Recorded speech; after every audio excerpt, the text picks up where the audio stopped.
राम राम जी सबको। आपका दिन मंगलमय हो।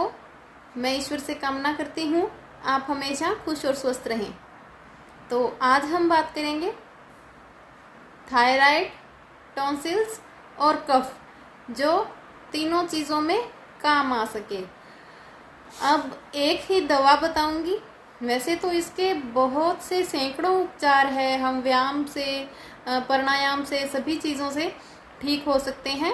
लेकिन एक दवा, जैसे किसी किसी की मजबूरी समझ लीजिए, आप कुछ भी ले लीजिए, प्राणायाम नहीं कर पाते या योगा नहीं कर पाते, जो भी कारण रहे, और आजकल कहें तो सुविधाजनक यही लगता है कि कुछ हम खा लें और उससे सही हो जाएं। कोई दवा हो तो ले लें, उससे सही हो जाएं। तो दवाएं भी हैं, लेकिन मैं किसी को भ्रम में नहीं रखती। आपको स्पष्ट बोल दूं कि टॉन्सिल्स के लिए तो स्टार्टिंग की जो स्टेज है उसमें दवाएं काम करती हैं, लेकिन जितना प्राणायाम आराम देगा, उसके लिए जितनी एक्सरसाइज काम देगी, वो मैं आपको बताऊंगी कौन सी एज में कैसे आपको क्या करना है। उतना ये नहीं देगा, ठीक तो हो जाएगा लेकिन फिर हो सकता है। लेकिन एक जो एक्सरसाइज अपना काम करती है ना, शरीर से जब पसीना निकल के ये चीज़ें ठीक होती है, तो जो गंदे टॉक्सिन्स है वो बॉडी से बाहर आ जाते हैं, जिसकी वजह से ज़्यादा बेनिफिट होता है। बाकी सुविधा अनुसार देख लें। किसी किसी की मजबूरी भी होती है, वृद्ध भी हो सकते हैं, किसी कारण से कोई चलने में सक्षम नहीं होता या दौड़ने में सक्षम नहीं होता, तो उनके लिए दवा भी है, अच्छा काम करती है, अच्छा रिजल्ट है। कई चीज़ें हैं, इकट्ठा बता रही हूँ। एक तो पहले जो बता रही हूँ वो तीनों चीज़ों में इस्तेमाल होगी। कफ के रोगों में, कफ यानी किसी को कई बार जुकाम नहीं होता, वैसे ही कंटिन्यू कफ आता रहता है, और जुकाम के अंदर भी ले सकते हैं।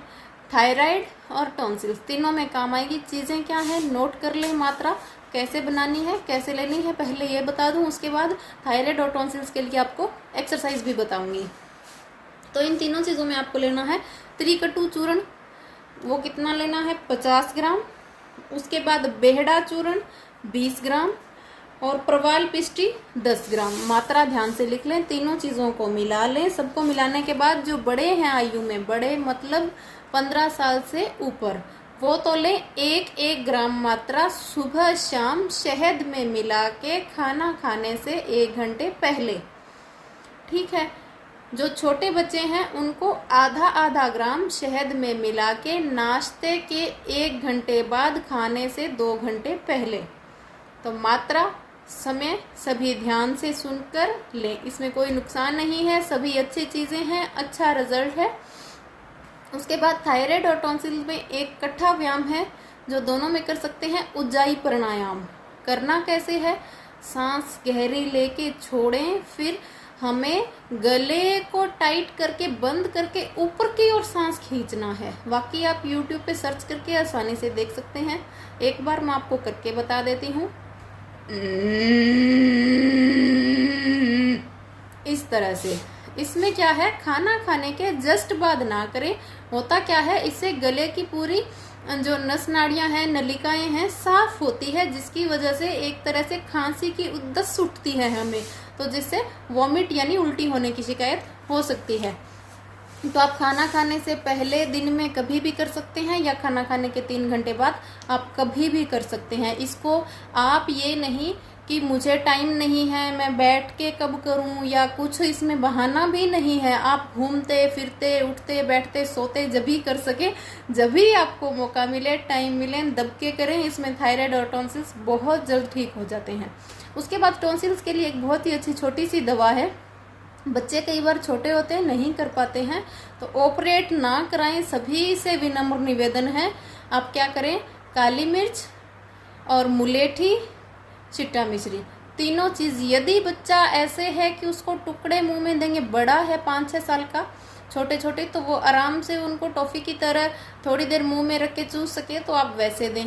यदि बच्चा छोटा और आपको डर है कि कहीं ये टुकड़े वो मुंह में फंसा ना ले, तो आप क्या करें, तीनों चीज़ों का चूर्ण बना लें, पीस के बढ़िया इसका चूर्ण बना लें। उसके बाद इसको आप थोड़ा सा, या तो घी या शहद, बच्चा अगर खाने में घी ले रहा है और खाने के बाद पहले आप दे रहे हैं, वैसे तो टॉन्सिल्स में चिकनाई मना होती है, लेकिन फिर भी यदि घी ले रहा है तो आप थोड़े घी में उसको टॉफ़ी की तरह छोटे छोटे गोलियां बना के, छोटे बेर होते हैं उतनी उतनी उसको दे सकते हैं थोड़ी थोड़ी देर में, कि उसको वो मुंह में रखे, धीरे धीरे उसका रस जब जाएगा तो उसको आराम मिलेगा। दूसरा, शहद भी मिला के वो आप वैसे गोली बना के उसको दे सकते हैं। शहद ज़्यादा बेटर है। तो प्रायोरिटी आपकी है, आपको क्या यूज़ करना है। दोनों में आप कैसे भी कर सकते हैं। ऊंचाई प्राणायाम है, वो चीज़ है, ये है, कुछ भी दें, बच्चा बहुत जल्द सही हो जाएगा। उसके बाद यदि बच्चा पैदल चल सकता है तो उसके साथ आप खेलें, उसको दौड़ाएं। यदि वो एक पैर पे दौड़ रहा है तो बहुत अच्छा, नहीं तो दोनों पैरों पे जैसे भी दौड़े, मुंह बंद करके दौड़े। जब वो दौड़ेगा, हाँफेगा वो, तो क्या होगा, जब उसकी सांस फूलेगी तो वो सांस उसको मुंह से बाहर नहीं निकालने देनी, नाक से ही ले और नाक से ही छोड़े। तो ये टॉन्सिल्स का सबसे बेस्ट उपचार है। ऑपरेट होने से बच सकते हैं, बहुत ही जल्द ठीक हो जाएगा। और थायराइड में भी ये काम करता है, तो आप ये दोनों चीज़ें जरूर से करें। कफ के रोगों में मैंने आपको बता दिया। वैसे कफ की तो हज़ारों दवाएं हैं, कम से कम 4-5 वीडियो तो मैंने ही जुकाम बुखार पे रख रखे हैं, तो आप कुछ भी ले सकते हैं। सभी से निवेदन फिर से करूंगी, एलोपैथिक का यूज़ ना करें, वो कफ को बॉडी से बाहर नहीं निकलने देता। आप दवा लेते हैं, एक बार के लिए जुकाम सही होता है, 10-15 दिन के बाद फिर से वो कोशिश करता है, जुकाम दोबारा होता है, फिर दवाएं लेते हैं तो ये फेफड़ों के अंदर जमता जाता है। और ये कंडीशन आजकल जो 45, 50, 55, 60 एज के जो लोग हैं, उनमें आप हॉस्पिटल में जाके पूछना, पता करना, तो हो क्या रहा है। आज से अब इन 10 सालों में ज़्यादा पर्सनल हो गया आयुर्वेद का, हमें जैसे 10-15 साल ही मान के चलो। पहले क्या था, अंग्रेज़ों के जाने के बाद कम से कम 60-70 साल तक अंग्रेजी दवाइयों का हमारे मानसिकता पर, दिमाग पर इतना उन्होंने प्रभाव डाला कि वही अच्छे हैं, जल्दी ठीक हो रहे हैं, लेना चाहिए, कुछ हो ना जाए, तो वो दवाएं ज़्यादा लेते थे इस एज के लोग। जब अब से पहले तो उनका हर बार जुकाम अंदर दब दब के अब ये कंडीशन आ गई है कि वो जब चलते फिरते हैं तो उनका सांस फूलता है। डॉक्टर राय देते हैं सांस फूलने के 2 कारण हो सकते हैं, या तो हार्ट में प्रॉब्लम है या फेफड़ों में है। किसी किसी के हार्ट में दिक्कत नहीं आ रही तो फेफड़ों के अंदर कफ जमा हुआ है। तो इसके लिए ये ज़रूरी है, एक तो आप खान पान बदलें, काली मिर्च, अदरक, इन चीज़ों का सेवन करें। उसके बाद आपको प्राणायाम करना ही पड़ेगा, कोई दूसरा रास्ता नहीं है। शरीर के जो ऑर्गन्स एक बार खराब हो जाएं तो हमारे आयुर्वेद में तो ऐसी बहुत सी चीज़ें हैं हम खान पान से सही कर पाएँ। ऑपरेट से तो ऐसा है, अंग को निकाल के बाहर फेंक देंगे, ऐसी कोई भी मशीन नहीं है जो हम अंदर से ऑर्गन को ब्रश कर सकें, साफ कर सकें।